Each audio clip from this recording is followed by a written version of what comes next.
Lunch. You are looking live. Live at lunch. Live at lunch with Ott and Hanny on 104.5 ESPN, Baton Rouge. What the hell's going on out here? Now, here's Jimmy Ott and Charles Hannegriff. For some reason or another, you sound a little taller on radio. Is it live? Is it live? Is it live?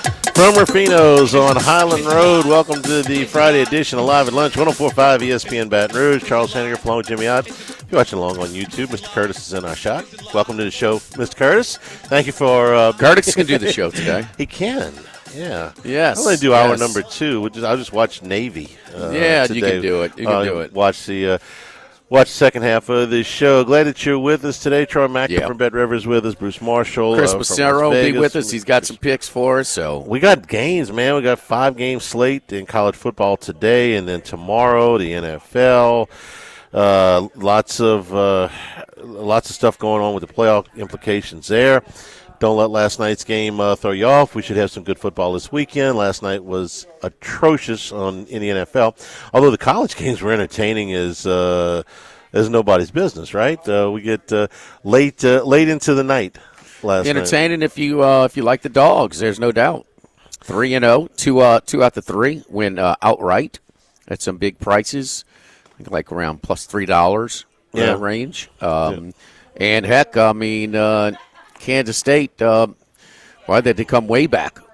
So if you there was a certain middle opportunity, which I took advantage of as well. So all is good. Minus my Otterlocks Pacers pick plus 5.5. One time they were losing by 6, and that was the end of the game. Why don't you just bet against the Pelicans and be done with it? Yeah, that's true. It's too many variables there for me. In crazy lines, the Pacers been playing really good. It was a brutal beat last night on the Pacers. But, had a 12-point middle at one point in that game because the Pacers were winning by double digits for most of the game. But anyway, Pistons in the NBA, 3 in a row on this road trip. Beat the Lakers, came back and beat the Kings last night. That young team, kind of one of those young – the Rockets, they're good. They're a fun team to watch. That's going to be fun. They got the future bets on them. And as we kind of turn the corner a little bit after the NBA starts on Christmas Day, We got Oklahoma and Navy as the first game today. The Armed Forces Bowl is kind of appropriate from Fort Worth. This line has moved just a touch, Jimmy. Just a touch. When it opened. I'm not real good on some of these, like on Sunday night trying to actually, I'm about Monday trying to figure out. I'm usually preoccupied on Sunday when it come out on FanDuel and some others. Actually pretty good on those, predicting where they're going to go. But we're too busy on football Sunday and a full slate of NFL. But I got Navy plus 9.5. You did not do that today or yesterday.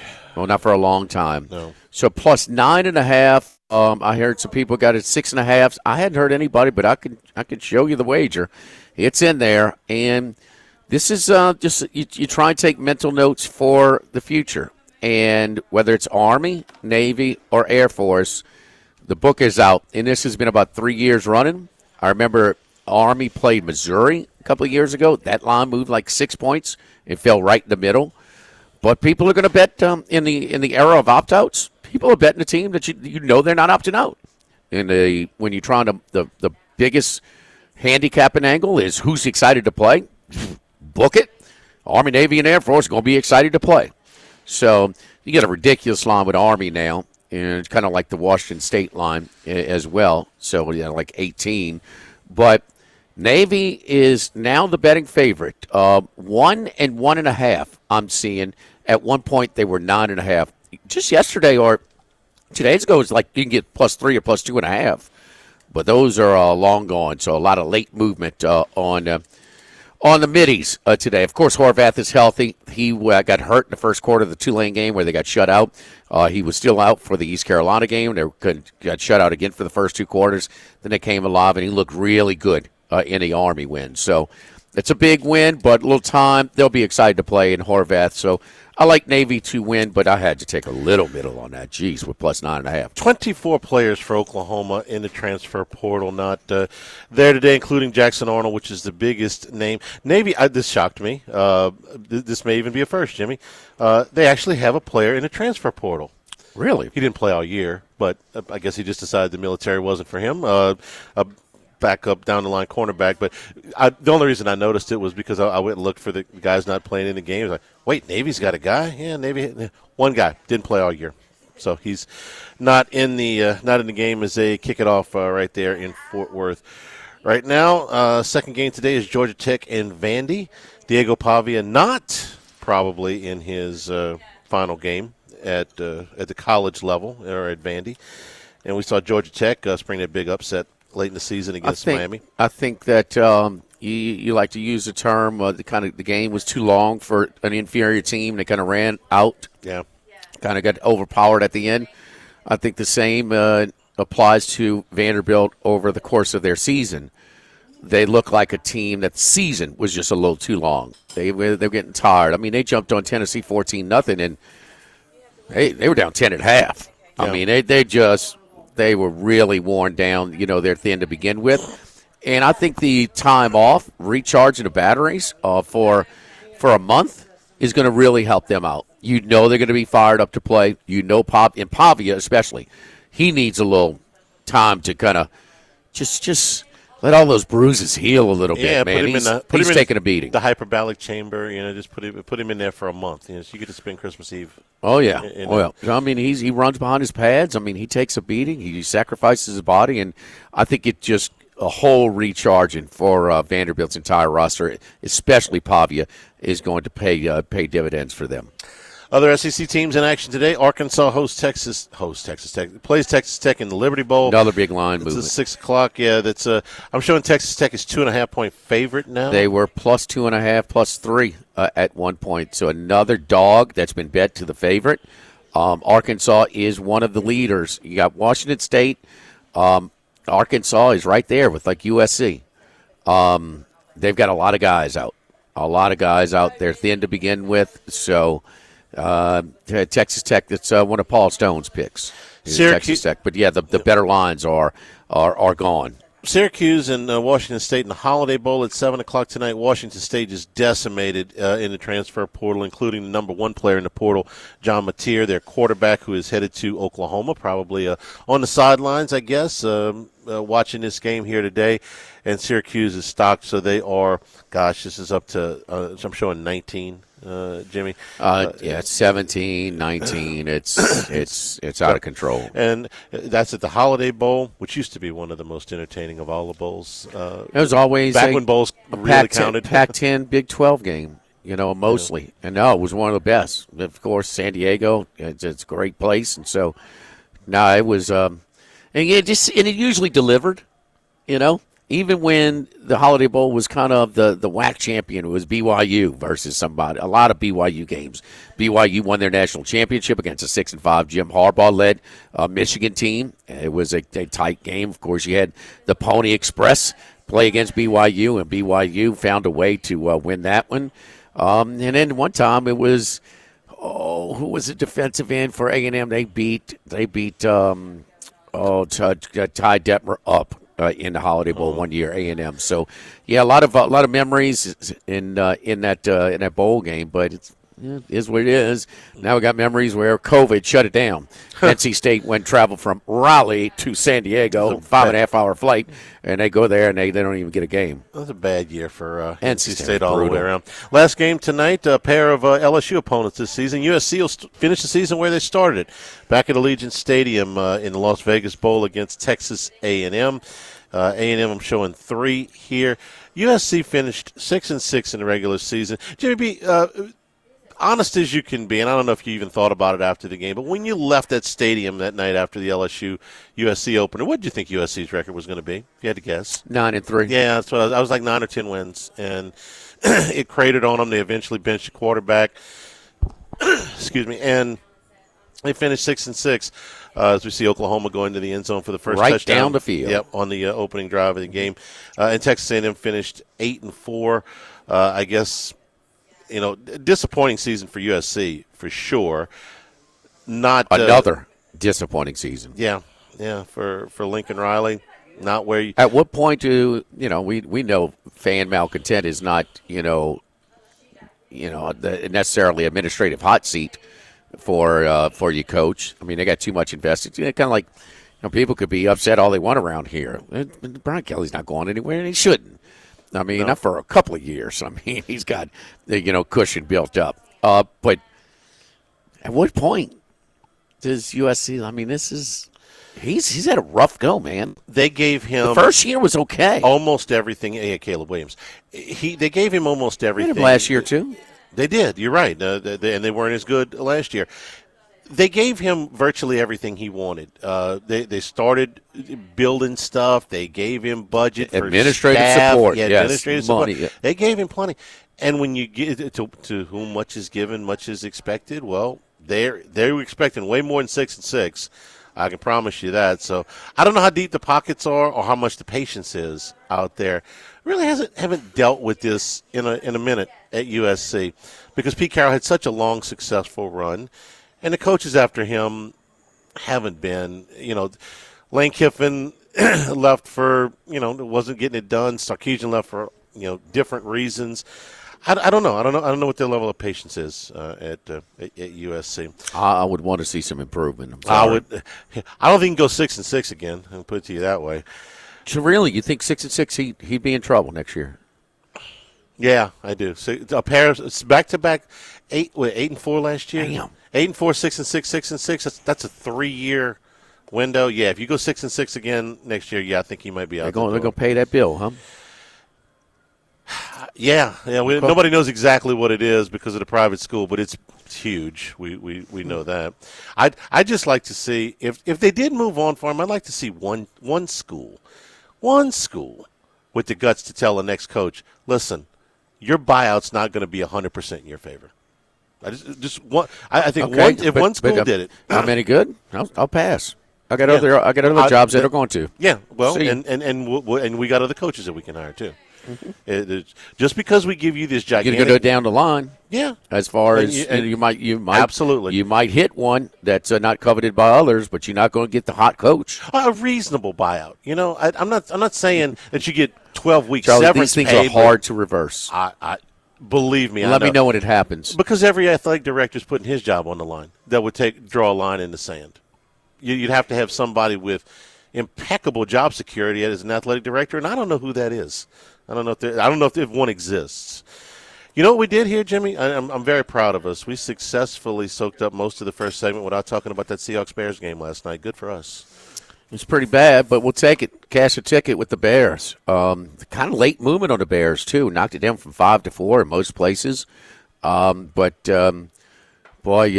Seattle, and kind of that weird fumble where the guy returns it for a touchdown, but it was contact as he was making the fumble, and we were talking before the air, and that is Caleb Williams. How much of this is him and how much is circumstantial? I mean, we talked about Bryce Young. Bryce Young is sat down, got it, is doing better. He is doing better. Caleb Williams, I don't know if you want to quantify it, 10, 20%.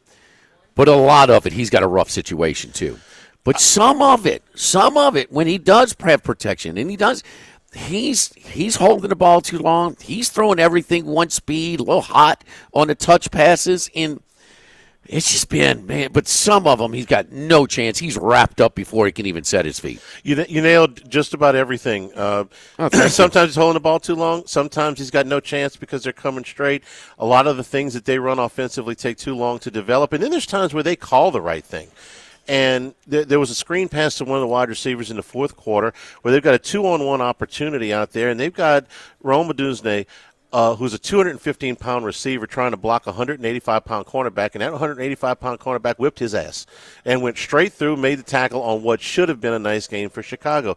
So even sometimes when you call the right thing, I can't even put that one on the coaches, and I'm not going to spend any time with the clock management at the end of the game. They're no better than when Snuffleupagus was there on Thanksgiving Day. They got the ball with 5 minutes to go and somehow managed to run a 5-minute drive right into the ground, not even get into field goal range. They got a complete overhaul. All right, specials over here at Ruffino's today and throughout the weekend. Our appetizer features include the Italian sausage manicotti with the vodka tomato cream sauce, Italian cheese blend, and herb breadcrumbs, and a chicken and sausage gumbo. How about this? On Barry's day off, we got the gumbo over here. Barry's not here to tell us exactly on the roux spectrum if it's a light or dark roux, but maybe we can phone in and get a video and describe it. Let's FaceTime him. Exactly how dark the roux is. It says a dark roux.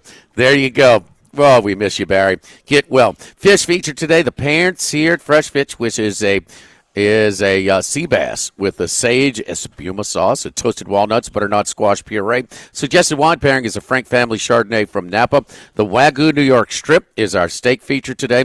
14-ounce Wagyu New York Strip with the Marchette d'Avant, the duck fat roasted fingerling potatoes. Suggested wine pairing is a Turnbull Cabernet from Napa. In our dessert feature today, Laura Bell's pecan pie served with vanilla ice cream. A la mode, they call it, Charlie. Live at Ruffino's, live at lunch, 104.5 ESPN Baton Rouge.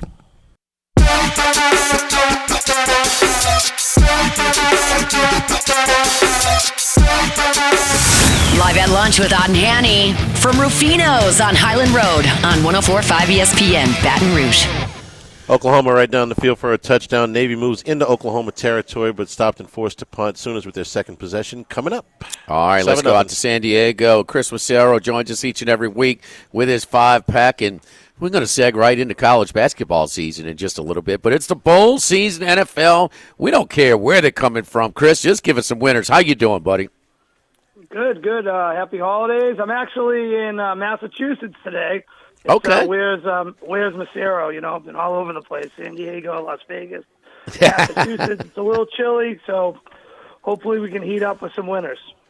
Yes, indeed. So the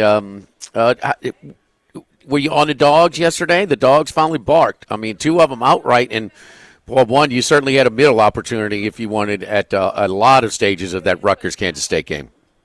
Yeah, I was just I was on Seattle. I was rooting for Seattle. I saw the line move up, and I've been watching this Bears team the last 7 weeks. I've needed them a couple times, and they're just a terrible football team. The coach is completely over his head. I don't know why they installed him. Obviously, Eberflus, it wasn't the answer. But when you got rid of Eberflus, I mean, you really lost some. They don't have anything going. I mean, this guy doesn't know how to run the clock. He doesn't know when to punt, doesn't know when to call timeout. Some of that clock management yesterday was just mind-blowing. I mean, I saw some live odds where Seattle was minus 500. They're only up by 3 points. I mean, they just knew that Chicago couldn't score. I mean, is Caleb Williams, I heard you guys talking to him, is he a bust? I mean, he had some guys. No.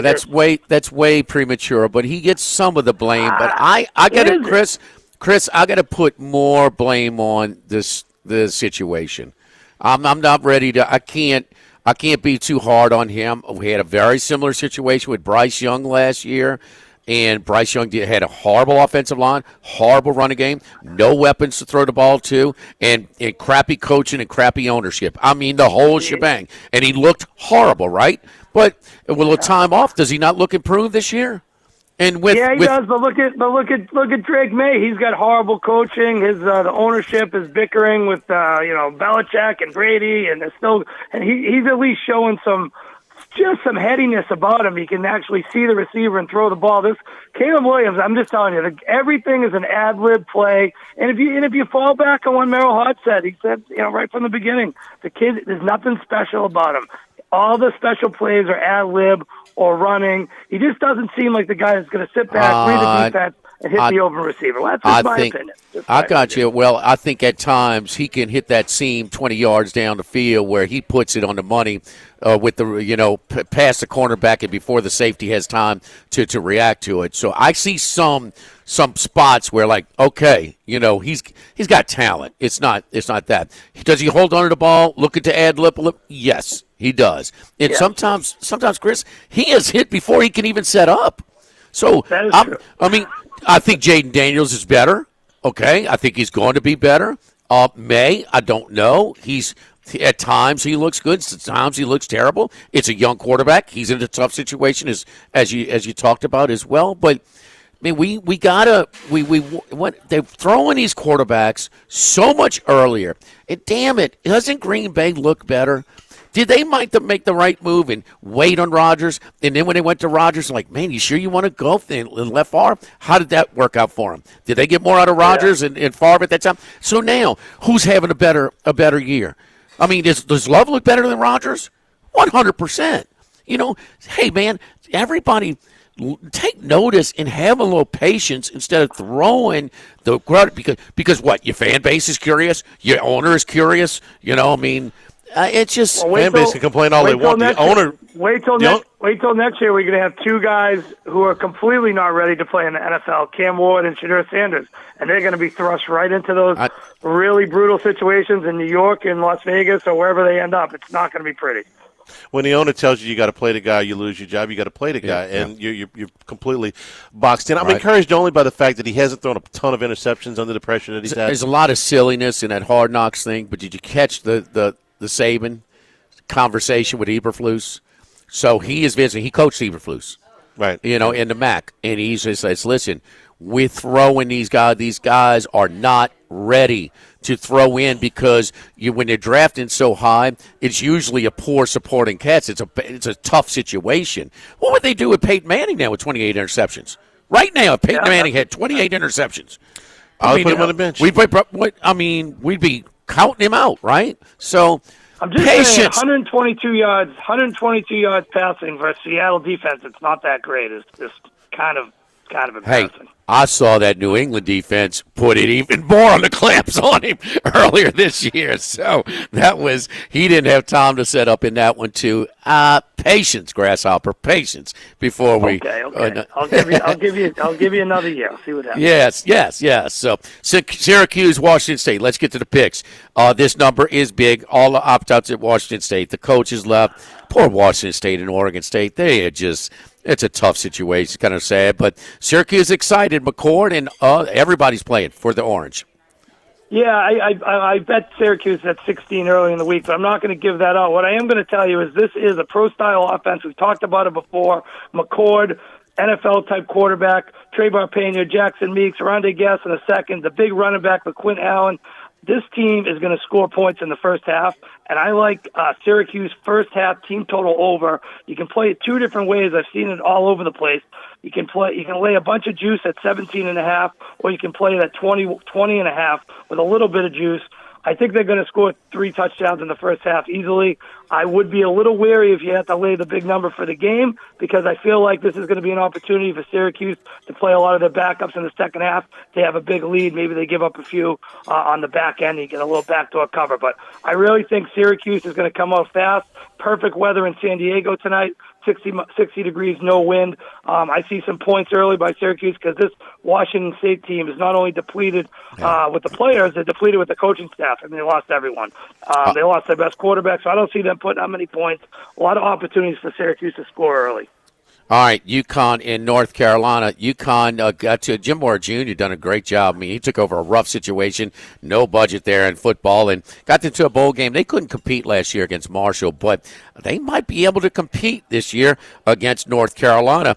Plus 2.5 right now at our local shop, the DraftKings shop, the Queen. Another first half I'm going to give you, and I have a rule. Anytime there's a college football or college basketball game that tips off or kicks off before noon, you have to look at the first half under. And the books have been very, very cute with this one, as the whole game total is 52.5. The first half total is 24.5. So I think they're eyeing the same type of thing. This game kicks off at 11 a.m. at Fenway Park. You got a weird configurement. You got two teams coming up that I'm not sure how much they want to be there. UConn, they're not really traveling anywhere. They're just going up to Boston, right. 2-hour drive. And then you have North Carolina with their running back Hampton, who's second in the nation behind only Genty, 1,660 yards, 15 touchdowns, and an all-purpose school record of 2,033 yards. He's opted to go to the draft, so he's not going to play. So that's their biggest weapon. I really like this game in a kind of a cold, dreary, early Saturday morning kickoff at Fenway, under 24.5 first half, UConn, UNC. There's a lot of production, rushing production that's out of the game for that one. That was we watch. This kid can't really throw a whole lot, but he buys a ton of time and hits the receiver. 3rd and 8 for Oklahoma, a 60-yard touchdown pass. Man, he had about 8-9 seconds that he scrambled around. It's 13-0 pending the extra point, 5:56 mark in the first quarter. Boston College in Nebraska. What's the read on the local team, the Eagles from Chestnut Hill? Yeah, this might be a little bit of a homer pick. 10 years ago, I actually traveled to this game. It was BC-Penn State, and Penn State got the best of BC after BC took an early lead. But there's a little bit of enthusiasm at BC right now. We got that new quarterback coming over from Alabama. BC's never gotten a quarterback transfer in like that, and who knows how long. BC has very few opt-outs, and I just can't lay points with Nebraska. 4 points. This is a team in the last 6 of the last 7 games. If you take out the whiskey game, they've scored 10, 20, 20, 17, 7, and 14. And if you see in these games, there's been a lot of close games. This overtime rule with the 2-point or the kicking late field goals. 4 is just too much for me. It's a tiny bit of a homer pick, a little bit of enthusiasm at BC. I'm going with BC plus the 4 at Yankee Stadium. All right, let's go to the NFL for your last 2 picks this week. Indianapolis and the Giants. What you hearing on Richardson? What's his availability? And also the Giants. That's a big number on the road there, 7.5. Yeah, I'm looking towards the under here. If Richardson's playing, this guy is throwing at 47% passer rating. This is an NFL where the elite guys are at 70%. He's 8 touchdowns, 12 interceptions. His last 4 games, he's completed 11, 12, 17, and last week he completed 7 passes. I mean, this is just an absurdity. So I'm figuring this is going to be a game where they're just going to run the ball. They're not going to let Richardson throw. There's going to be some rain in the forecast, and I don't think the Giants are going to let Drew Lock throw it around after the 2 pick sixes last week. So I can just see a lot of running, and if there's one thing that the Giants do fairly well is kind of stop the run. Most of their metrics are bottom 30 or 31, 32, but their rush defense is in the high 20s. So, like 21st, 22nd. So they kind of stop the run a little bit. It's going to be a lot of Jonathan Taylor. It's going to be a lot of Giants running the ball, too. I think they want to get the heck out of there instead of hearing the Boo Birds all day. I'm going to go under 40.5. If you can find a 41 under in this game. The Giants' home games, 6 points, 15, 7, 3, 22, 7, 11, 14. They've only scored 85 points at home all year, 10.6 points a game. Under Giants, Indy, Sunday. In this time of the year, that is a tough building to kick in as well. We saw back-to-back missed PATs to open a game on Sunday this past week at MetLife. Washington -4 at home against Atlanta. Both of these teams got a lot to play for. Yeah, I just think Penix's first start on the road is also his first start against a real team because the Giants last week, as I just mentioned, their 3 turnovers for the Giants contributed to 21 points, 2 pick sixes. The Atlanta offense didn't really do much. They moved it between the 20s. They kind of bogged down inside the red zone. And I just think Washington still have a slight outside shot at division if somehow Dallas beats Philly, and maybe who knows if Hurts is still in concussion protocol. You never know with Carson Wentz. And a little underrated part about this game is Dan Quinn has a little bit of a revenge factor after getting fired from the Falcons. He's got the Falcons coming into Washington. I think this Washington team is really good, and I love Jaden Daniels. When they let him throw the ball and move in the pocket, he's one of the top guys going right now. I really think this number's short. The money's been going for Atlanta all week, which I just don't see. I think Washington gets the job done Sunday night. Let him throw the ball deep, Kingsbury. Yes. He throws it so well. He puts a lot of air under the ball. He then drops it in a bucket. He hit a couple of them in that game against Philadelphia. All right, Chris, good luck to you, man. We appreciate it. We'll talk to you next week, man. Be safe over there back home on the East Coast. Yeah, I'll say one more thing. So much for that closing line value you got with Navy +7. Yeah, I know. It's early. We're not done just yet. Don't forget our friends at Legacy Title. Chad Reynolds, Legacy Title for all of your real estate closings. 296-0060. Full service title company servicing all of South Louisiana. Fast, friendly, professional services, which you get when you dial 296-0060. Ashley Donald, Mariana Haynes, Adrian Galata, Michael Platt, and Edie Cagnalotti. Buying, building, refinancing. Nobody choose but you. Chad Reynolds, Legacy Title, 296-0060. Live at Rufino's, live at lunch, 104.5 ESPN Baton Rouge.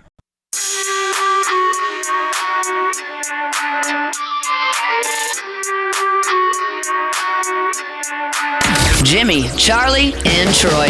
Three best buddies sitting around talking sports bets. Let's welcome in Troy Macker from Bet Rivers. Troy, how you doing, buddy? How was your Christmas? It was pure chaos. You know, I know most of your listeners probably don't care, but I moved out of my house last Friday, moved in with our in-laws as our new house is getting renovated. Our in-laws have 3 days of Christmas parties that they host with 30 to 50 people each. And now I'm at a wedding about 2.5 hours away. So it has been pure chaos. Damn, Troy. Wow. Yeah. I hope you. Are you fatigued just a touch? And he's got little ones. He's got to play Santa with, you know. The good news is my wife is in the wedding, so I have a lot of free time while she's doing stuff. So I'm going to be able to crunch some numbers and watch some bowl games and watch some football in the next few days. There you go. Speaking of the bowl games, yesterday, Dogs 3-0, and the team that was bet to a dog, Oklahoma, went off anywhere from picket to +1.5. They've got a 14-0 lead over Navy, 1:18 to go in the first quarter. Man, it's usually there's some buyback with line movement. These bowls, Troy, I mean, once they get going, it seems like there's no stopping. Now Texas Tech is on the move. I mean, that was like +2.5 to -2.5, -3. Who else are we looking at? Vanderbilt's probably going to get bet down as well. Man, these bowls, man, it just seems like once the lines start moving, it just doesn't stop. Yeah, well, you know the crazy thing about Oklahoma Navy is the inverse, where we got, almost 3 times the money on Navy to win outright than Oklahoma, and almost 3 times the money on Navy to cover than Oklahoma. Now the tickets are far more split, but we've taken heavy money on Navy. And it's inverse in Texas Tech. You know, we have, about 4 times the money on Texas Tech to cover than Arkansas.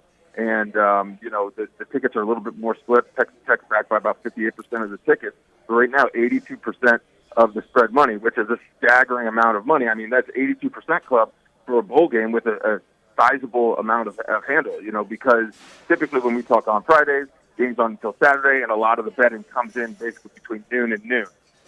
So now we're much closer to kickoff, and we're seeing a large amount of money and a strong amount of money on Texas Tech.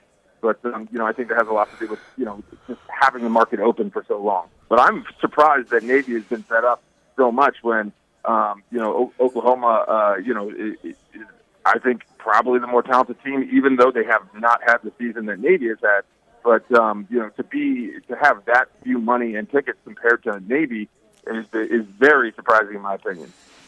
Yeah, as of about 3 years ago, and look, the military schools the last 20 years are almost 70% against the spread. So as of I remember it was a Army-Missouri bowl game 2 or 3 years ago as well, and man, they're just betting the military schools. The word's out, but I mean, feel like I'm in the 30% club this morning. Yeah. So far. So they oh no, this is a rough start to say the least. I'll tell you who doesn't take bowl games off, who doesn't sit out bowl games or look towards next season. It's the service academies. Every game they play, it's 1,000% effort. And they're playing in some of these minor bowls. I mean, you think Oklahoma was, when they start out this year, man, let's put on our goals, get to the Armed Forces Bowl. Yeah. I mean, no. So, I mean, it's, the level of motivation. But when you have a couple of plays that have happened, Navy's not out of this, but Horvath can't afford to make mistakes he made. He had the sweep wide open on the option. He kept it and got stuffed, and then he had a wide open receiver on fourth down. He overthrew him.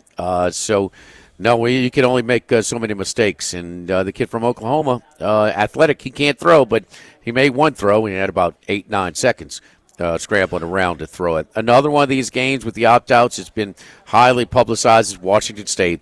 They lose their coach to Wake Forest. They lose their quarterback. They lose, a gazillion. They were right there with Marshall about not even playing at all in this thing. Syracuse, Dino Baber says, we play everybody. It's now up to 18 at Bet Rivers. Yeah, and, I've had a chance to watch Syracuse play this year, and they're tough. I mean, obviously they had that win against Miami to close out the season. Great effort. But they're a really tough, scrappy team, really, backed by the mantra of their coach. And it's all money, all tickets on Syracuse. 98% of the money to win, 89% of the tickets to win. On the spread, 88% of the money and 81% of the tickets as well. Just a lopsided affair in Syracuse, which I think is a quality team. The ACC has certainly got its fair share of bashing, but they will fight with anyone, and they have some players who can score. So, like you said, I'm surprised that Washington State didn't be able to field the team with what's taken place in the last 2 or 3 weeks. Troy, from all reports, we didn't have you on Monday, but it seems that the public is just betting against some of these bad teams in the NFL. The Titans, the Bears, the Raiders and Jacksonville played each other last week, but it's they pile it on, and they're kind of the Giants, of course, is another one. The Jets. Is that the same case with Bet Rivers, that the public has had their way, been successful betting these games? Yes and no. When I look at my results and the margins for each game, in week 16 there were basically as many games in the red as there were in the black for us, which indicates that it was the public took money from us. But there were 3 or 4 games that ended up in the black for us that were high 6-figure margins. Dallas, Tampa Bay, Green Bay, New Orleans, Buffalo, New England, Washington, Philadelphia. Those are sizable victories for the book. However, Chicago, Detroit is the 3rd biggest win, book or public, and that went to the public. But then, Seattle, Minnesota, that was a public win. Cincinnati, Cleveland, that was a public win. But because the percentage, such a large percentage of game betting is on props, it's not so much if the or if the favorite wins and covers hits the over. It's also who's scoring. How many points are they scoring? Props have become such a big thing that really, if a team barely covers and barely hits the over, but a lot of the backup score, or the running back doesn't score a touchdown, that can really impact the total, which way the book or the public wins overall. Troy, who are some of the most public plays that we're looking at the rest of the way for the bowls or for NFL? Yeah, well, looking ahead a little bit, just to the playoff game. But the one that's surprising to me there, and I guess I'm not horribly surprised because I've bought in as well over the last few weeks, Arizona State plus 13.5. I think people are starting to learn more about Cam Scatteraboo and the job that Kenny Dillingham, I believe, has done there. And they're starting to get a little bit of respect. You also have that 2 weeks of build up. They've 76% of the spread money. Wow. Is backing Arizona State plus 13.5. It's the 2nd largest wager we've taken or handle we've taken on any of the playoff bets. Ohio State money line is actually number 1 in terms of total money taken, which is surprising. Given the sentiment we hear from Ohio State that they hate Ryan Day, but also they were very impressive in the most impressive game. But also they play Oregon, who everyone has been super high on. I don't know why people are not backing Oregon when they've been number 1 basically the whole year. And then in the NFL, it echoes basically exactly what you said. Instead of listing the teams that are strongly bet, I'll list their opponents. At the New York Giants, at the Cleveland Browns, against the New York Jets, at the New England Patriots, the Atlanta Falcons. Those teams are all, their opponents are in the 80% club for money, and they're basically the same 5 teams that are in the 80% club for tickets to cover the spread. And it's funny because some of those teams, like Indianapolis minus 7.5, how much confidence do you have in Anthony Richardson? Well, they're playing at the Giants, so you have confidence in any team being able to beat the Giants by 7.5. Miami minus 6.5 haven't been able to ever really put it together this year, but more so, they're playing the Cleveland Browns.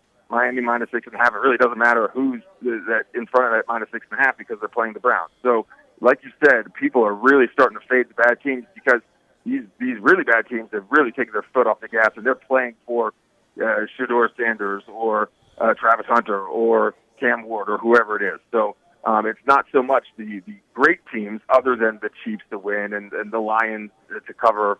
It is who's playing the bad teams, and people are betting against it. All right, Troy. Follow Troy on Twitter at Troy Macker. That's MHCHIR. Troy, hang in there, buddy. Have fun with at the wedding, man.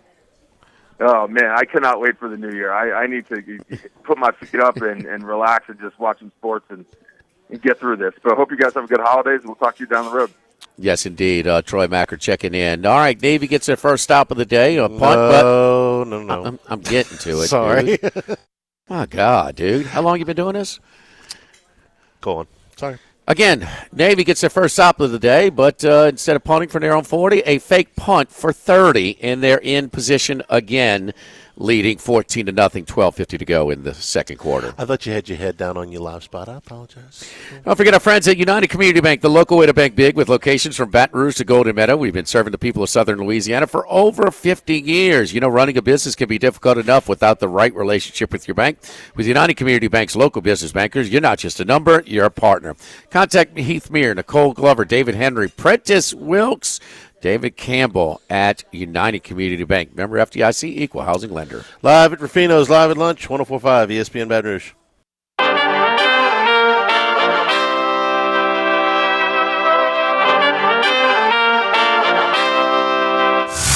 Live at lunch with Otten Hanny from Rufino's on Highland Road on 104.5 ESPN Baton Rouge. First game of the day is in the second quarter. Oklahoma leads at 14-0 over Navy, but the Middies do get a stop after the fake punt, and they get the football back in their own territory. Early on, Oklahoma's letting Michael Hawkins throw the football. He's thrown 13 times out of 26 plays from scrimmage, not counting the fake punt. He's missed on some easy plays out in the flats, but he's also hit the big play when he scrambled around forever and hit Kearney for the 56-yard touchdown. So, look, Jackson Arnold's coming in with what they're paying. John Mateer is coming in with what they're paying him. He's going to be a starting quarterback next year, but at least they want to see, I guess, Jimmy, what they had with Michael Hawkins, if he's improved at all in the practice time since he got benched in throwing the football. Results have been mixed so far. The first drive, they kind of ran right through him. Navy has kind of crowded the box since then and forced him to make a play, and he certainly made one where he bought himself time. He's throwing a hitch is okay. 4th and 1 after they faked the punt from the 20-yard line.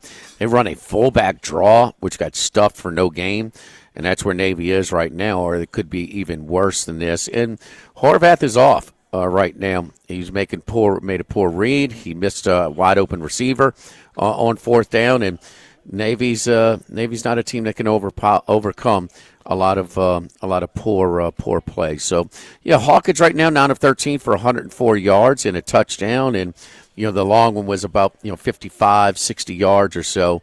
And there's Horvath again, way too hot, and that was that on 3rd and 8. That wasn't even run. Little curl from about 6 yards, so not even to the stick. So Navy's all over the place right now. They look they're really struggling. Even the one play he hit, the long play to the tight end was wide open. They hit him for 32 yards, but he had to leap to catch the ball, and he lost his feet. If he keeps his feet, he scores. There's no Oklahoma defender within 20 yards of him. I mean, they completely fooled him on the play. Should have been a touchdown. Instead, it turns out to be a 32-yard gain, and the player had to go to the ground. Yeah, I mean, most of the yards. I mean, Horvath has a long run for about 30 yards and that long reception for 32, like you talked about. Hour number 2 straight ahead from Rufino's, 104.5 ESPN Baton Rouge.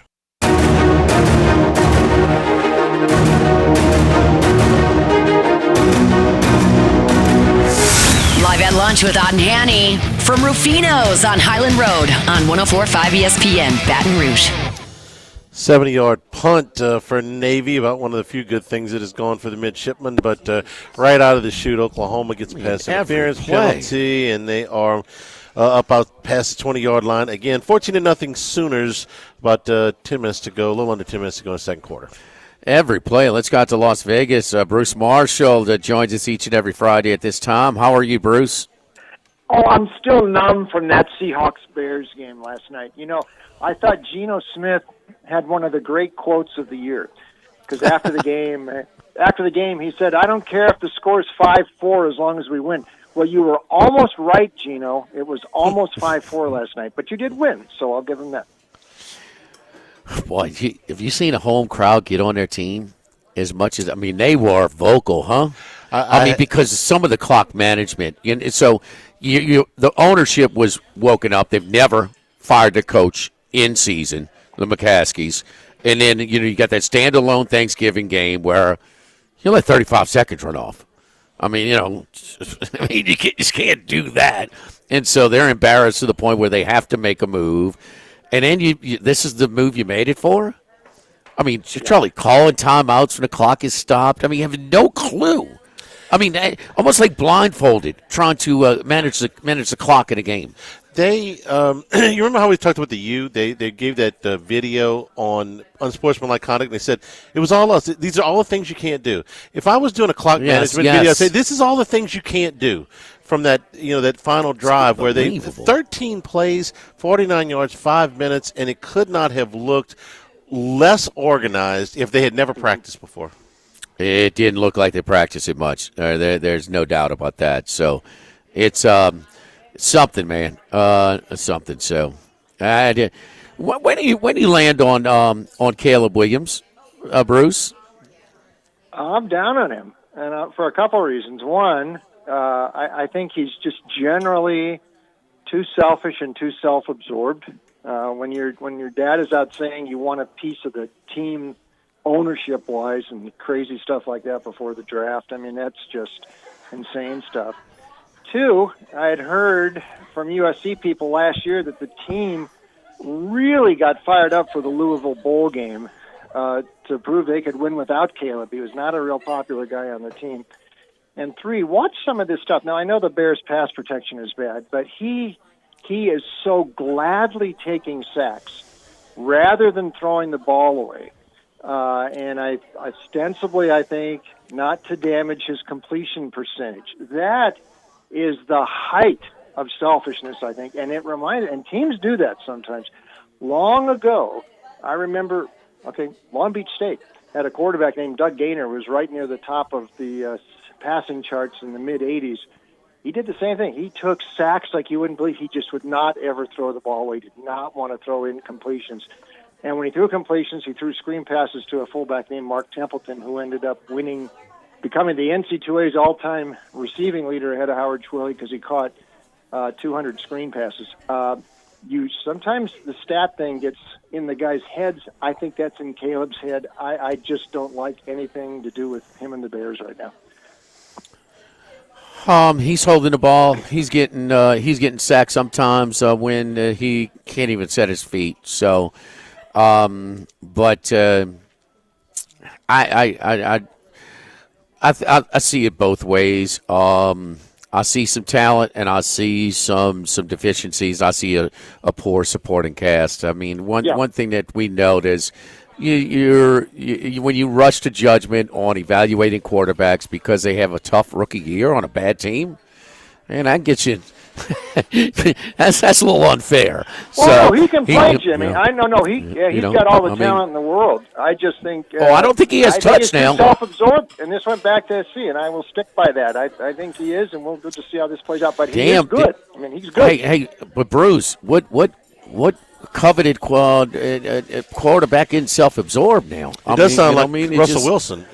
You're describing the personality traits I'm talking about. Sound like you're describing Russell Wilson. They kiss these guys' ass since junior high. I mean, we expect them to be gritty and tough nose and come from not everybody is like a Jared Verse and starts at Albany. Well, when he's got his shot, guess what? He ain't taking anything for granted. or some of these guys that had a tough road that weren't given the 5-star-itis and this kind of stuff, Yeah, So, but no. This goes with Caleb. This goes back to SC with me, and this goes back to crying in the stands after the Washington game last year. That did not sit well with his teammates. I would have told you this stuff back in February too. So and we'll just see what goes. But no, he's good. He's got all the talent in the world. I'm just not sure. I wouldn't go that far. Talent in the world. I think he lacks touch on a lot of his passes. I think he's a one-pitch guy. He's he's got a lot. Yeah, he's good. He's got a lot of. He'll make some throws that a lot of guys can't make. So there's the talent. You saw that seam route. Over the cornerback and before the safety. About 20, 25 yards down the field. He could zip that ball. But he got a little Trevor. I just say a little Trevor Lawrence in him. Where Trevor is hot with a lot of his passes. Yeah. And lacks some of the touch and lacks some of the feel of the game, like you're saying. Where he does have some time this time, but he's just holding on to the ball too damn long. Yeah. So I see it both ways. But one thing we've learned, man, be careful on. I'm not going to be like on a talking head show and say like, man, the Bears are just they are ruining Caleb Williams. Well, he's part of it. He's certainly part of it. I just, no, he's not a Joe Burrow, but ain't many. He's not Jaden Daniels. He's not him. There's no doubt. Jaden Daniels throws with so much more touch than Caleb Williams, especially on the deep ball, where we're just trying to get Cliff Kingsbury to throw the damn ball vertically a little bit more. What you're all saying is that Caleb Williams needs to be coached. Yes. This is a very, very important hire for the Bears, obviously, but it's most important for Caleb Williams. He needs a coach. How would he do with an O'Connell? A lot better. He needs to be coached, not coddled. And that's where this next hire is like everything, because he makes these plays on the move. He can do a lot of things. So with the right situation, Bruce, he might flourish. Here you go. Brucey, you're getting into my neck because this era of football, there are more mental mistakes because they're afraid to coach these guys. Yep. Period. Yep. Because if they're coach is mean to me, I'm gonna jump a ship. These people said they're going to be nice to me. No. Now you're preaching to the choir. That's why. All right, let's get to these bowl games. Get some picks. Who are we looking at for today, tomorrow, and all the way through the next week? Who are we looking at, Bruce? Well, I steered away from this Navy game. I was thinking about Navy. That number went too low, and I actually thought about Oklahoma, but I steered away from that. I'm going to give Georgia Tech a look here. Haynes King is going to play. Pavia, by the way, big ruling this week. Pavia in court winning. Yeah. This is wide-ranging implications, but I think Vandy slowed down late in the year. Georgia Tech was really good when King played, and I like Brenke, so I think maybe that's a look there. Maybe a lot of over games this week. Thinking maybe Texas Tech over, though Behrens Morton is not going to play in that game for Texas Tech, although McGuire likes the backup Hammond. I think that one gets over, 52. Syracuse tonight, I'm going to lay that. That's a big price for a bowl. But we saw earlier this week what happens to a team that gets completely decimated by the portal, and you throw in the coach leaving. Now, Coastal Carolina, the coach wasn't leaving, but that team was completely decimated. They couldn't even compete against UTSA. I'm afraid Washington State's in the same position tonight. Mateer left, the quarterback. They've been ripped by the portal. The coach left for Wake Forest. It's a bad situation. They could get drilled. Boat race tonight by Syracuse. Tomorrow, I am actually looking at La Tech. And the reason being, I know 5-7 team in the bowl. They made improvements this year for Sonny Cumbie. And I know they were a replacement team in here for Marshall, but they are going to be it's a short ride over to Shreveport for them. They are really sky high here. Cumbie, they covered their last 5 as a dog this year. I know Army was good, but the option, everything needs to be working right and focus, and Army looked like it was completely out of gas in the Navy game. That was only 2 weeks ago. This is a big number to get over. So I'm not sure that Army can cover this big number. Monday, Missouri and Iowa. Caleb Johnson not playing for Iowa. Sullivan, their second quarterback, is apparently going to be available. Burden is not playing for Missouri, but Brady Cook is going to play. Here's a thought. Missouri was close this year. I think Missouri probably gets Iowa on Monday in that one.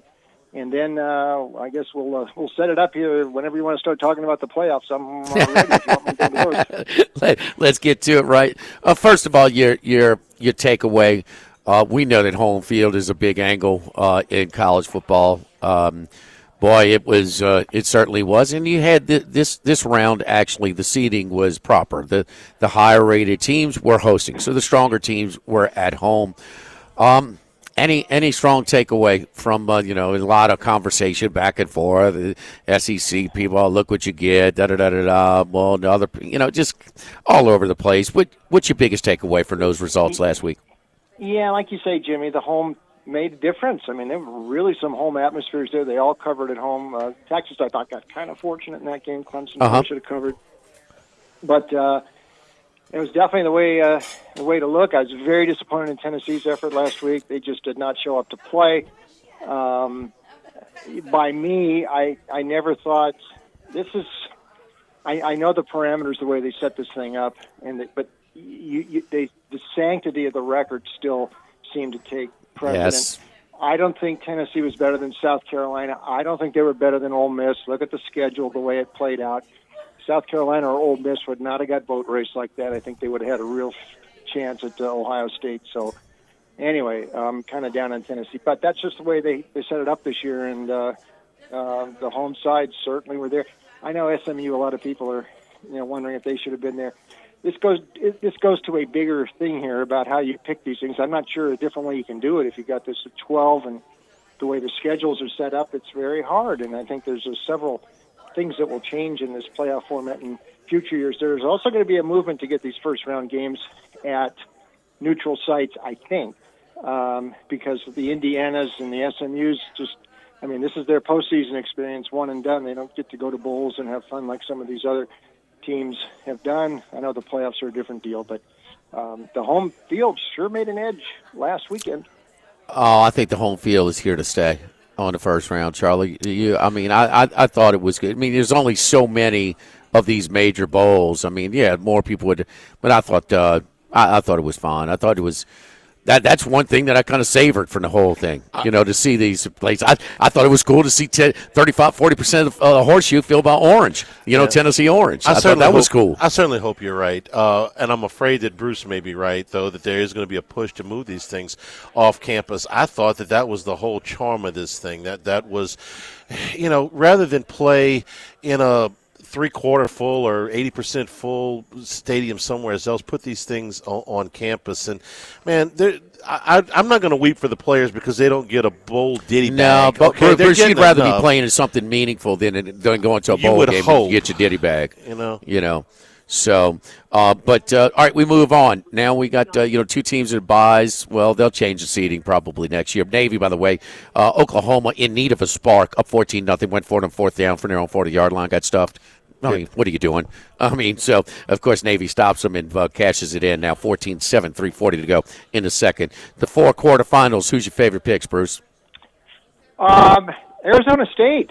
I think they're getting absolutely no respect here. And I know here's another thing we'll see. I mean, they're going to have a 24-day layoff by the time they play in Texas. We'll have, a 10-day layoff. So maybe that will help the Longhorns some, but I still think Texas caught some breaks in that game against Clemson, and Arizona State is what Arizona was last year. At the end of last season, I'm convinced last season, Arizona could have played with anybody, including Michigan, including Washington, at the end of the season.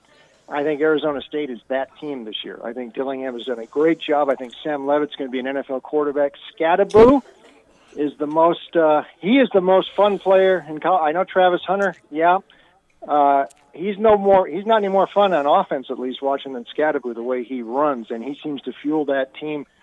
And Levitt, I think, is an NFL quarterback in waiting, and Dillingham could be a Coach of the Year candidate. We saw what he did saving Bo Nix's career, or turning it around at least, up at Oregon.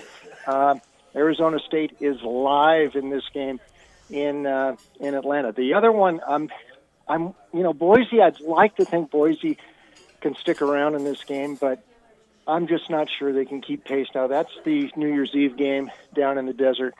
Penn State, the draw actually worked out pretty well for Penn State here to get all the way to the Final Four. James Franklin, beat a ranked team. Maybe it wasn't the sort of ranked team that people want him to beat, but he did beat a ranked team last week. This offense can do a lot of things. They got 2 running backs. They got Singleton and Allen. Aller's mastered this Kotelnicki offense. Tyler Warren's the best tight end in the country. They can score a lot of points. And the defense kicked in last week, too, in the cold weather at Happy Valley with those couple of scores. I just don't know that Boise can keep pace. I thought they were running out of gas a bit at the end of the season. Some struggles, a tough game at Wyoming. Genty has taken a lot of punishment this year. I just don't think Boise's going to keep pace, so I actually might lay the points with the Nittany Lions on New Year's Eve. Boy, if Arizona State can pull the upset, could you see Halloween next year in Phoenix, huh? All the kids, little stocky kids going to the door with their maroon and gold pitchfork. Yeah. Scataboo. The Scataboo jerseys. Yeah. I mean, he is a hoss, boy. So, it's funny, Bruce. Had Clemson punched it in that game falls 7, and so Texas would have been the only favorite, the only home team not to cover, what would that line have been? It have been down like about 11 and a half instead of this 13 and a half? I think maybe so. Yeah, and I think, the way, Texas had that spurt there in the second quarter and they got well ahead, but they were having trouble in the second half there, and they had those couple of long runs. I think you're probably right. I think maybe the perception would have been different, but I think it speaks to something bigger here. Arizona State is just getting downgraded here, and I'm not sure where we rank the Big 12. We'll find out more as the bowls go on, but they were destroying teams. Iowa State is not that bad, and they made Iowa State look silly in the Big 12 title game. And Leavitt, I'm telling you, I know they were talking Scataboo a lot. I would watch Leavitt. His receivers are good. He is an NFL caliber quarterback in a couple years, and he comes out and the defense makes enough plays. I think this is an upset chance. I would not be shocked if Arizona State wins that game.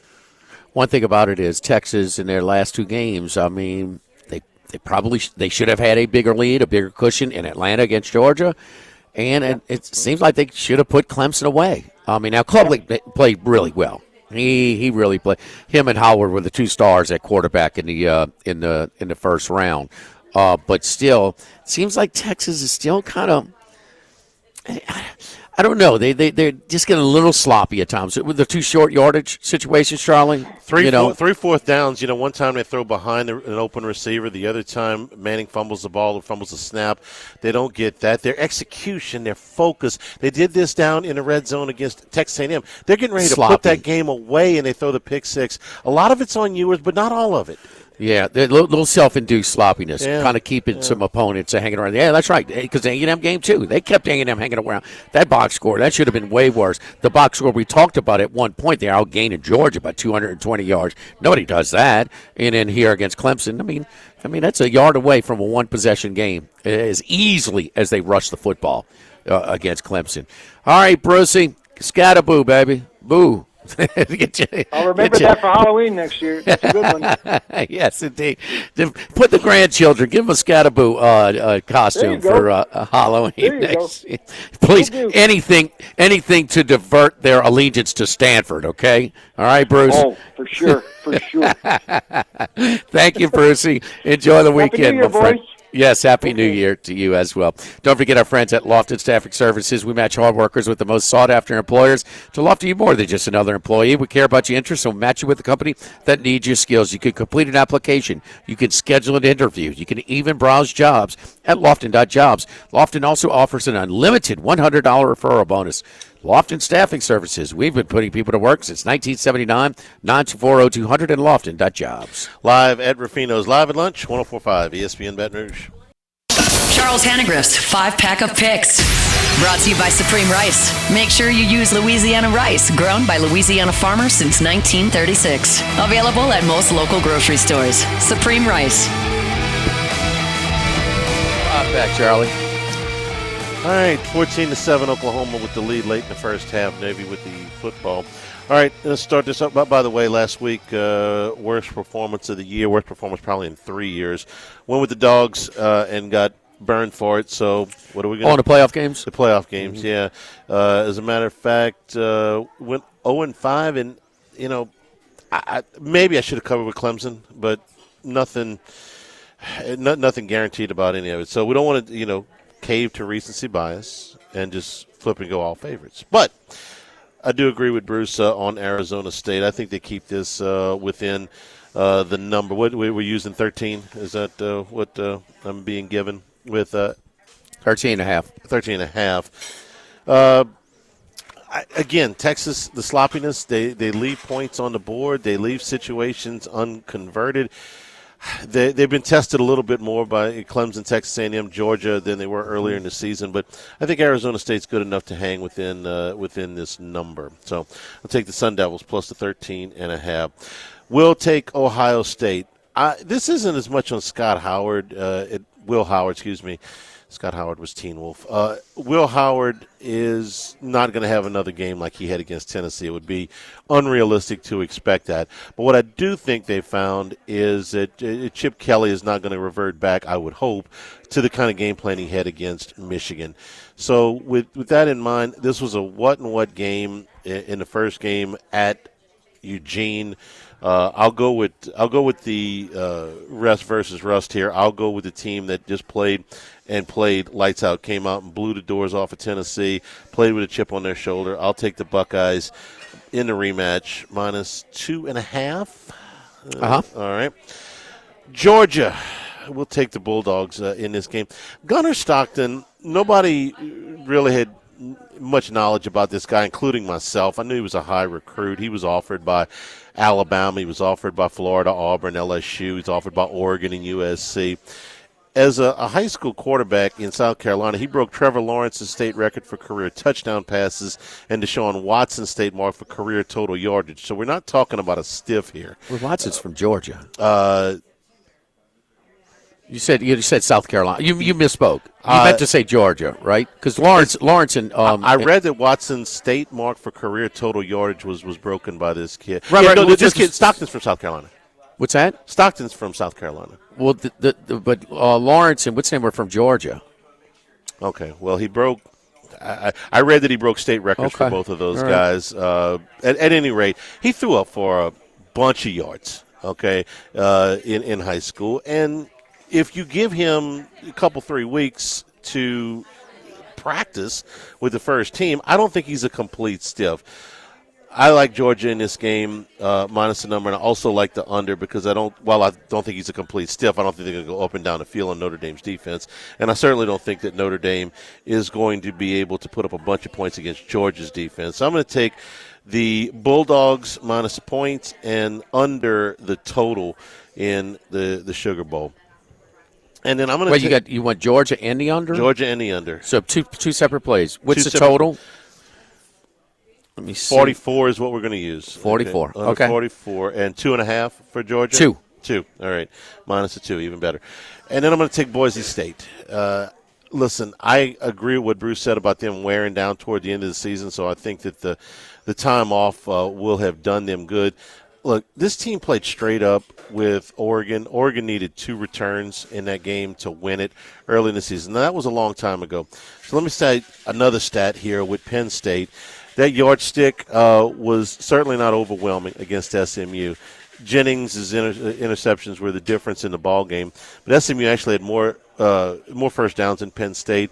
The yardstick benefited the Nittany Lions by about 75, so it's not like SMU got outclassed physically by Penn State. I don't think Boise State, based on their game against Oregon, will get physically outclassed either. And you're going to give me 11 points. I will take Boise State. I think Penn State will probably win the game, but I don't. If Boise State doesn't give them the gifts that SMU did to Penn State, I don't think the Nittany's cover. So I'm going to take Boise State plus the 11. So Arizona State and Boise as the big dogs, Ohio State and Georgia as the favorites, and under in the total in the Sugar Bowl. Yeah, you boys from Rabun County High School in North Georgia. But, okay, so he broke these are high school records in Georgia, not South Carolina. Yeah, that's okay. all. Yeah, that's. Yeah, what's the name? That's like from Gainesville, Georgia. Is Watson? That's yeah. And I think Trevor Lawrence, but they're all from the Georgia. No, he's a high school legend, man. His dad was a high school football player. He's a college football player. His mother was a college basketball player. His sister was a college volleyball player. Here's the deal. He was highly recruited. the people that go to their practices and report like he has seen him against the Georgia defense in practice and think he looks like he can hold the part, he can play the part. But I saw in the game he got thrust into, they were scared to death to let him throw the ball vertically. He averaged like 4.3 yards an attempt. Yeah. And we saw it. It was just they would not throw the ball downfield. Now, also what happened was their yards per rush. The offensive line rallied around the fallen soldier theory. Okay, short term, your star goes out. How do you can respond, and it can sort of be a motivator, a rallying cry short term. They averaged like 5.5 yards a carry. In the second half, they were averaging less than 1 yard a carry in the first half when Beck. Yeah.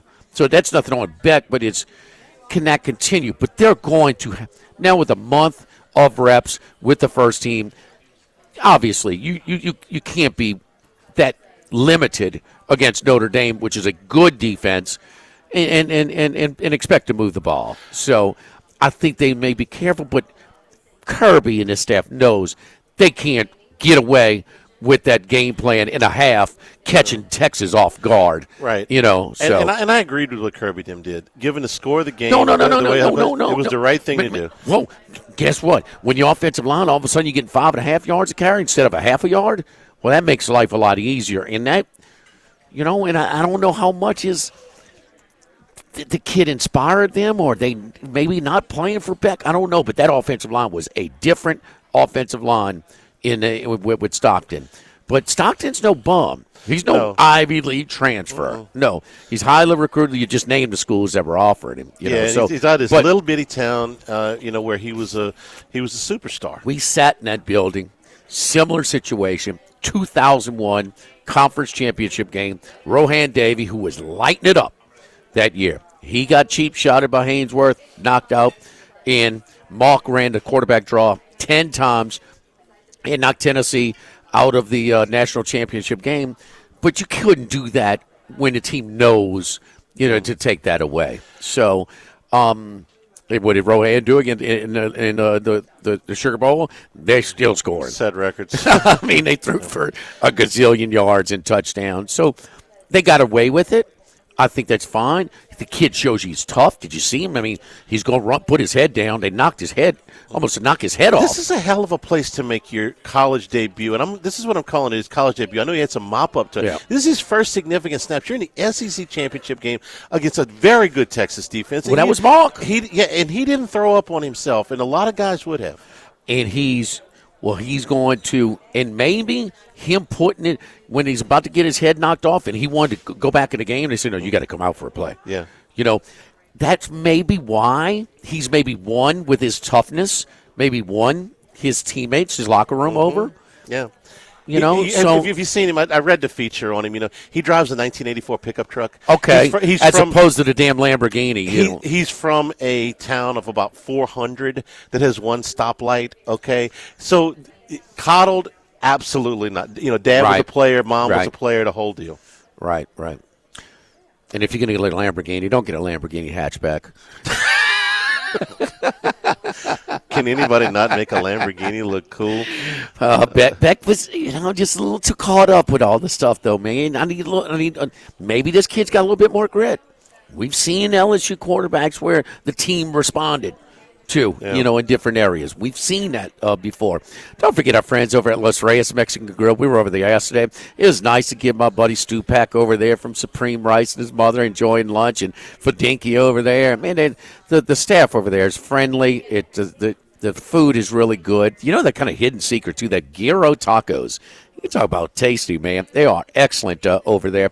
But I had the grilled chicken tacos yesterday, fresh tortillas. Guacamole is outstanding. And they always got the ball games on their 3 TVs behind the bar. Check out our friends over at Los Reyes Mexican Grill. It's always a relaxed atmosphere, and you don't get the sticker shock when you get hit with your bill as well. Happy hour. Hey, you got friends and family still in town. Want to go watch the games and not get murdered with a check? And drink some great margaritas?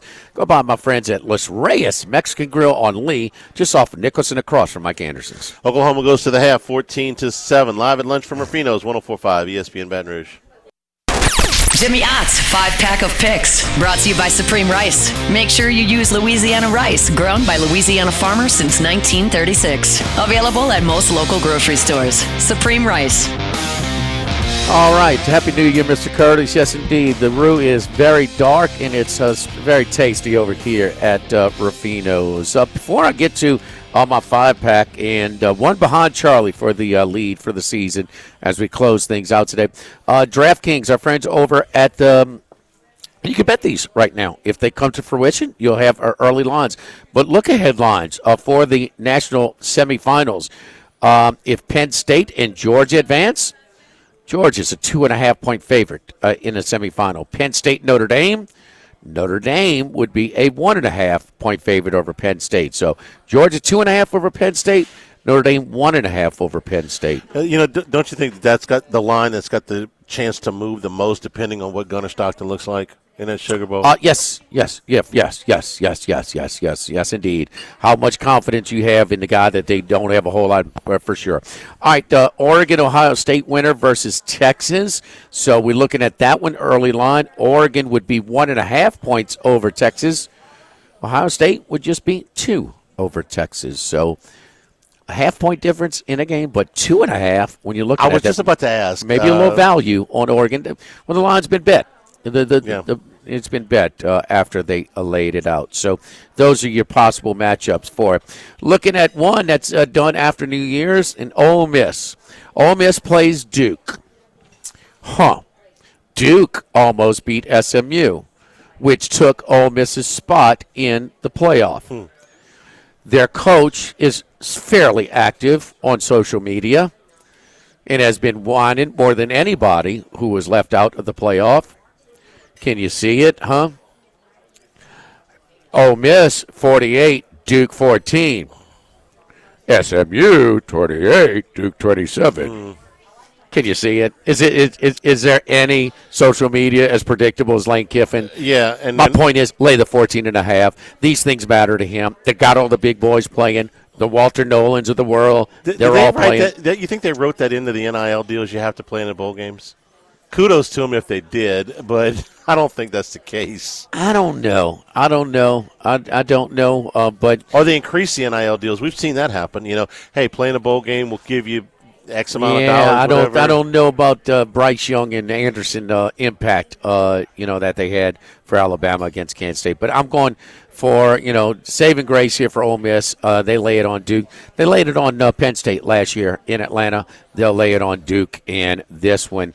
Duke's without a quarterback. Mensah, he's not eligible just yet. Texas A&M -3 against USC. USC is one of the leaders in opt-outs. A&M, they got to win at something, huh? So they're going to care about this one. I like A&M -3, which is there. You might be able to find a 2 or 2.5. Get on it. This line is moving in that direction. Speaking of another line that's moving in the direction, Texas Tech is now 2.5. At our friends at the Queen, the DraftKings outlet, where we will be this Sunday for Football Sunday from 10 a.m. to noon. Arkansas is one of the leaders. They're not a great roster to begin with, and they are out a ton of guys that are opt-outs in this game. Give me Texas Tech -2.5. National semifinals, I'm on Boise as well. With all of the home teams rolling in the first round, Notre Dame and Indiana could play a bunch of times. When you are that superior up front on both sides of the line of scrimmage, it's just a matter of time.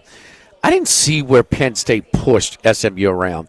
I saw a quarterback that was so out of it and single-handedly cost his team a chance to be competitive in the game. They got their stops. They moved the ball. But it was just massive. Impact play after impact play. Shame on Rhett Lashley, man. Were you scared you're going to pull him, that he's going to leave you next year? Preston Stone threw for almost 4,000 yards the year before. Make a quarterback switch and try and win the game. He didn't. So, anyway, moving on. Boise State plus the 11 in that one. And then I'm going to take the Georgia Bulldogs -2. The stage to say that one program is a little bit wrong. Did you see? Are we ready to throw a parade for beating Indiana, who played bad at home? Easy. I mean, my goodness. I guess it's back, huh? We're overreacting to anything that Notre Dame does. Ew, not some. And look, when Georgia has not looked up to snuff this year, it's because maybe they're disinterested. They'll be interested in the quarterfinal game. The big games, they come to play. I mean, Georgia, much more comfortable on the stage than the Irish in this one, minus the 2. And the homeboy that drives a beat-up pickup truck, and not the Lamborghini hatchback. He gonna rally the troops, baby, from North Georgia, Stockton. My man got his head taken off. He's right back in the game trying to compete. Give me the Bulldogs minus 2. Oh. I'm fascinated by this Ole Miss thing because this ball game is so well because they're all playing, and Duke's not. Well, no, I'm talking about just Ole Miss.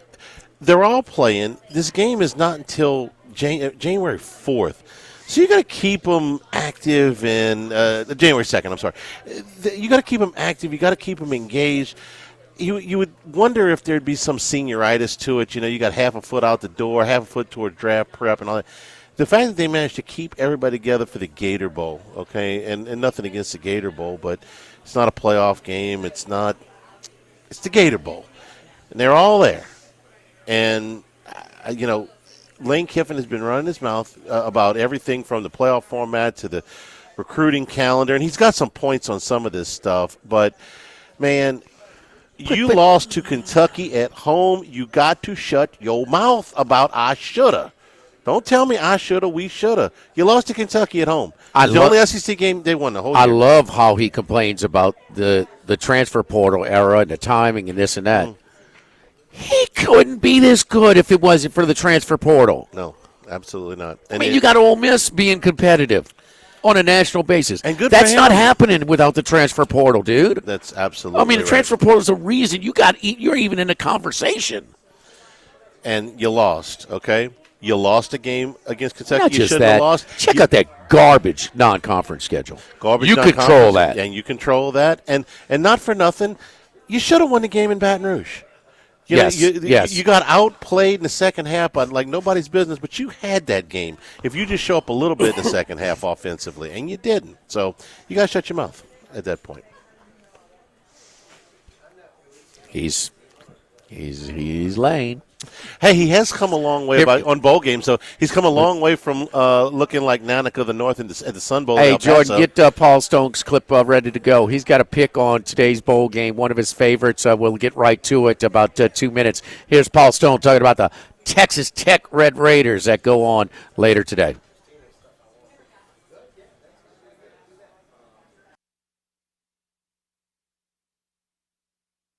On the Bet Rivers Network.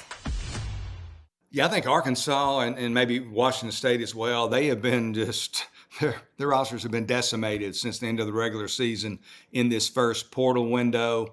Arkansas, by my last count, they have 27 players currently in the portal, have a handful of opt-outs, players going to the NFL draft in addition to those players in the portal. So they're going to be especially thin on offense. They're going to be without 3 offensive linemen who are in the portal. Tight end Luke Haas was in the portal. He's committed to Ole Miss. Their top 2 wide receivers, which includes Andrew Armstrong, who had 1,140 yards receiving this year on 78 catches. Top 2 receivers out. Their top 2 running backs, including Jaquindon Jackson, won't play. So they are, they're thin. And not only, again, some players, but their best players not going to be playing in this game. Their defensive tackle, Eric Gregory, he's also not going to play. He's started 44 games at the collegiate level, so that's a big-time loss there. And then one of their pretty good linebackers, Brad Spence, he got in the portal. He's going to the University of Texas. So they just have players all over the place that will not be with the Razorbacks and Sam Pittman in this bowl game in Memphis. Texas Tech, on the other hand, their portal loss is not nearly as significant. Their most impactful loss, and it's a big one, will be quarterback Bayron Morton. He had shoulder injury after the end of the surgery, actually, after the end of the regular season. He will not play against Arkansas. His replacement will be true freshman Will Hammond. And like a lot of backup quarterbacks, he's really popular in Lubbock. They really like Will Hammond.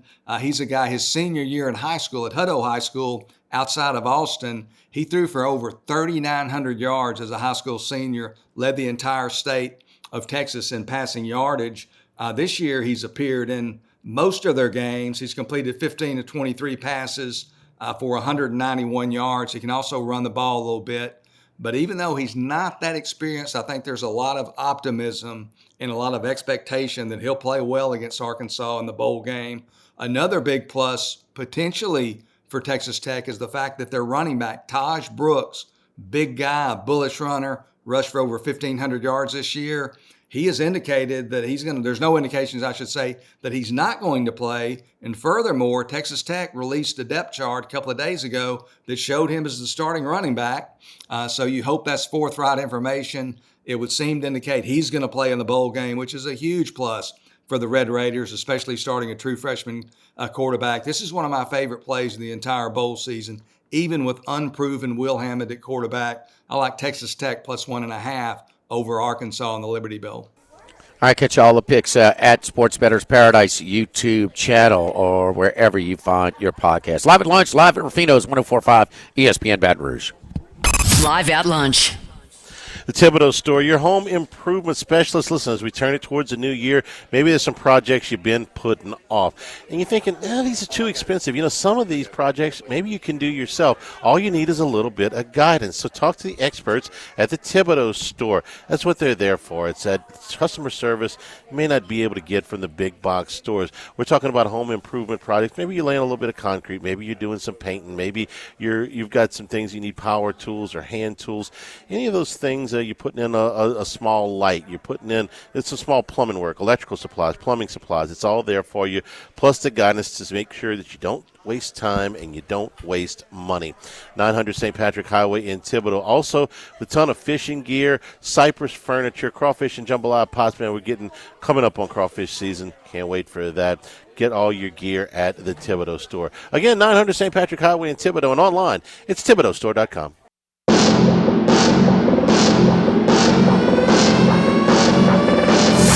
Live at lunch with Ott and Hanny from Rufino's on Highland Road on 104.5 ESPN, Baton Rouge. All right, Max, you made up some ground on us with a 4-1 week last week. Still trying to get up you're still a few games behind us, but you got a shot here. What you got? Turn him up, Jim. There he is. Sorry, 38-41-1 for the season. Going to start off with UConn plus 2.5 tomorrow against UNC. We haven't talked about this game, but UConn has the will to win this game. They want to win. They're even letting some portal guys play in this game. I think they're fired up. UNC with a fired coach, Freddie Kitchens, interim role. I don't think it's enough. I think the UConn Huskies have the momentum there. ULL plus 10 against TCU. Is TCU really going to be excited to play in the New Mexico Bowl against ULL? And Ben Wooldridge, it's being reported today that he's going to play in this game. That's a big boost because their third-string quarterback really struggled in that Sun Belt title game. So I'll take the 10 points with the Cajuns. East Carolina plus 7 against NC State. Two familiar foes, Carolinas. They've played in the past. East Carolina, when they're competitive, they typically have covered the spread in this type of game. East Carolina's done well. They've named their interim head coach as their future head coach. So I think they're fired up for this one. I'll take the 7 points with the Pirates. Colorado, minus 3.5 against BYU. It sounds like everyone's going to play, and they're going to play for Deion Sanders. Shador's there. Travis Hunter's there. I think they close out their careers on a high note. BYU, a team that I've faded all year long. And finally, on Tuesday, I'll take Washington plus 2.5 against Louisville. No Tyler Shuck for Louisville. I think that's a big, big loss for them. And Washington, they've still got most of their guys still playing. Steve Belichick is going to stay and coach as defensive coordinator for the Huskies, so I'll take the 2.5 points with Washington. His future employer didn't demand that he show up for work yet? Not yet. They're going to stick around there in Seattle. But, I'm sure he's fine with his head coach in UNC.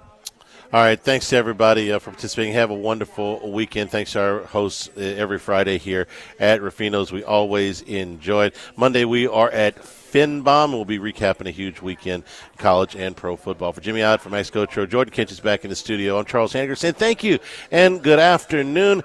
Stay tuned for Hunt Palmer on 104.5 ESPN Baton Rouge.